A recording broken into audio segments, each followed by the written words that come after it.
cycle down রাখ আমরা রাখ ভাই কি তুই দে ভাই সাইকেল নো বাগা ভাই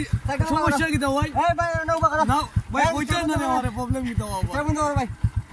ও ভাই আমি কিতা বললাম ভাই মূলত ভাই চাইনিজ কে একজন ফেসবুক ক্রিয়েটর যে সময় জায়গা করো এদিকে মানে ভাই সিগারেট আমার কোনো সিগারেট তাও আপনার মুখে সমস্যা নাই কত হইছে গিয়া আপনি দিদিকে আইলা এই সাইকেল লই যাই এদিকে আওয়াজ তো নিষেধ ভাই ঘুরাইয়া দিতাম না ঘুরে যাই থাকি ভাই আজকে লাইলো না যাই কিনা যাই তুইলে অবশ্যই আপনার সাইকেলের কাগজ আছে ভাই আছে আপনার ড্রাইভিং লাইসেন্স আছে আছে ভাই আছে সব সব ভালো থাকে ভাই ভাই এর কাগজ দেখি আপনার কাগজটা দেখি কাগজ দেখলে তো আমি নিয়ে নেব না সব আছে ভাই ভাই সব আচ্ছা ঠিক আছে এই যে গুলো কাগজ সব ঠিক আছে আর তাছাড়া এখন আপনি যেহেতু আজকে যেতে যাচ্ছেন আপনার মাথার হেলমেট কোথায় ভাই বলে দিয়ে দিবি আমি কে ফোন দিছে ফোন দিছে আর এমলেট তুই এসেছেন ও ভাই ঠিক আছে ছেড়ে দিন তাকে